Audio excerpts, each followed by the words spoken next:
Hi there. I wanted to give an overview of the MetaSound that I'm working on for a custom rifle shot. Let me just give some details about what we're attempting here. So this MetaSound is going to be a 4-voice round robin so that the different elements aren't cut off. It's going to work with different audio at different distances, close, mid, and far. There's going to be a setup for first person and third person perspectives, whether you are the one firing or you're the one being fired at. There's a setup for different layers for the sound design. Currently, it's set up with a bass layer, a punch layer, and a mech layer. That could be expanded out, but this gives obviously different levels of control for these different layers. And there's also pitch, volume, and timing randomization for all of the layers so that you get more variation from the MetaSound. And we have a global compressor and a global EQ to control all the layers as a whole. So just to start out with, I do like to give a lot of controls, easy kind of setup and quickly accessible controls to the sound designer. We have all of the different various arrays that we will be using for all of our audio. And these show up at different points through the MetaSound, but instead of digging around here for different elements, just kind of put it all up here together for quick and easy reference.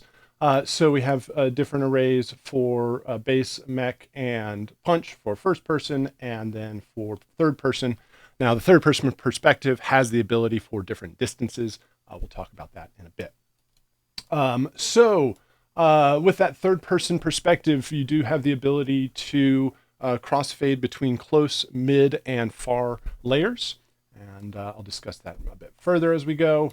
Here are all the controls for the randomization, for the bass layer, for the punch layer, and then for the mech layer, we've got pitch randomization, min and max, volume randomization, min and max, and timing randomization, min and max.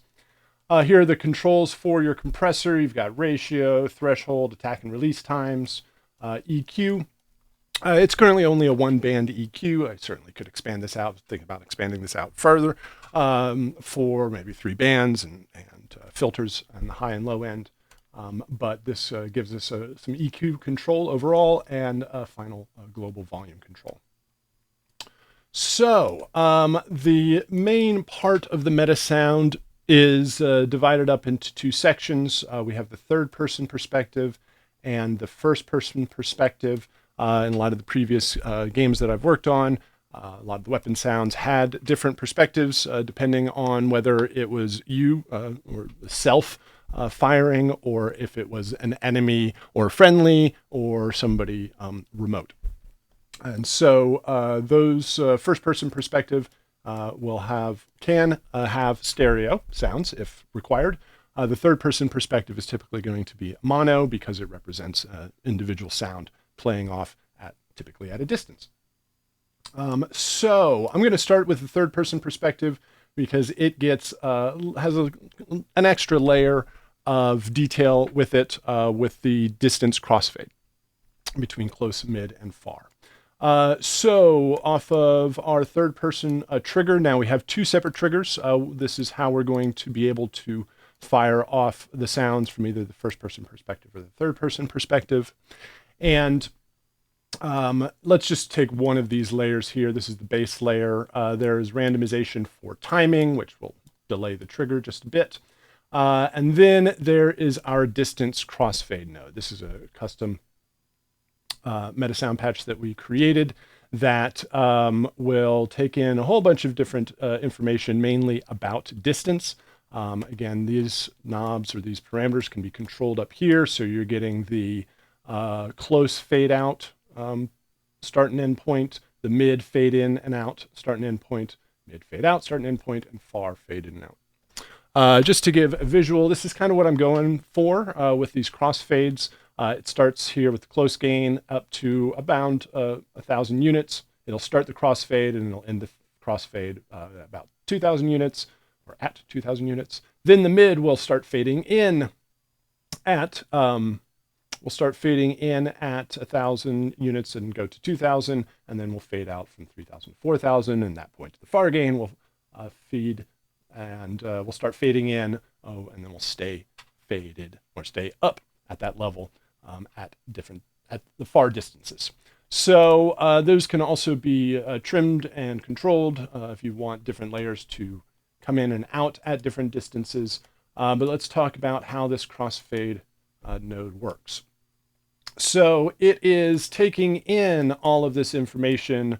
This is a very similar, or exactly the same, to what we had out there.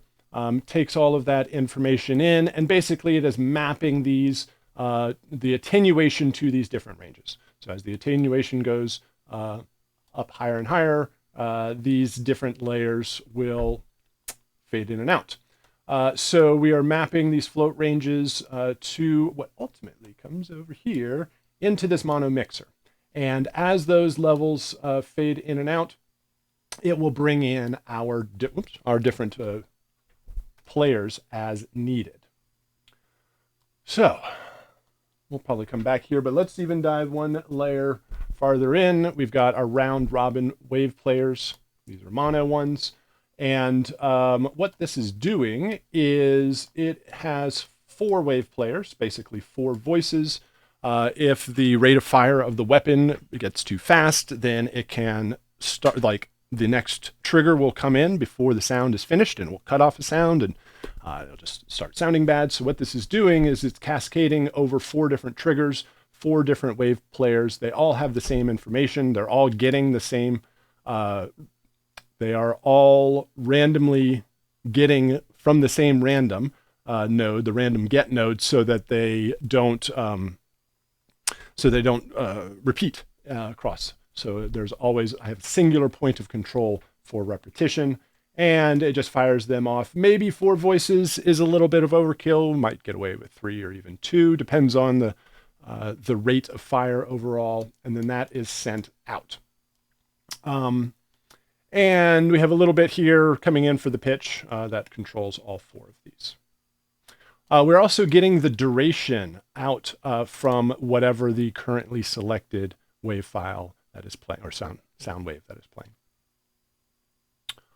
All right, so we have these round robin wave players. They are being cross-faded by distance. They are each spitting out the duration of the current playing sound. And all this does here is it takes the duration of each one of these, converts them into a float and compares them, finds the max one, and then just spits that out as the longest distance. Basically, we don't want this one shot to cut off early or when it's not through playing. So we want to find the longest duration and just keep it open until everything's done.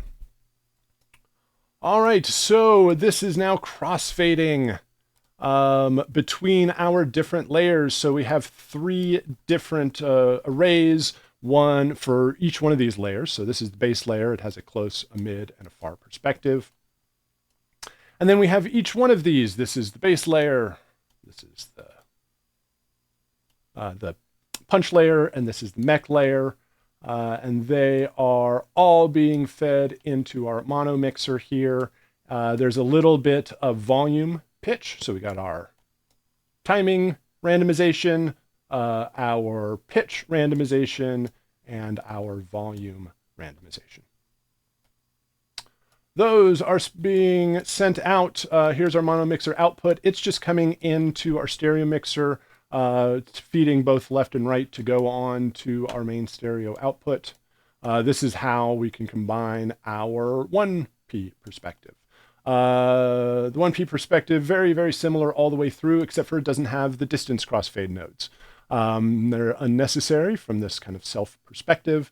So it is just these stereo versions of these round robin players. Those all feed into the stereo mixer. The stereo mixer output, we go into we go into a left and right compressor. Those are all being fed the same value, so they're basically effectively stereo linked. Going into 2 bands of EQ, 2 EQs, one for left, one for right, with control. Oops. One more. with control over cutoff bandwidth. Sorry, yeah, cutoff frequency, bandwidth, and gain, and a final last output volume there. Okay, well, I think that is a pretty good overview of how this particular weapon is set up.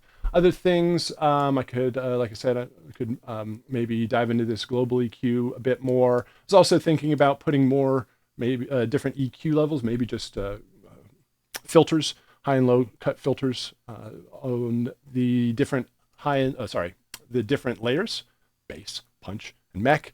If the sound designer needed a little bit of EQ per layer. Maybe some more controls for the trigger, certainly for testing, the getting like the rate of fire and having these automatically fire off for testing.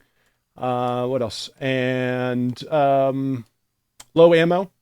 That would be the next element of this, and maybe some bullet casings. Yeah, but I just wanted to give an overview. If you had any thoughts or suggestions, please let me know. But thanks for watching. Thanks.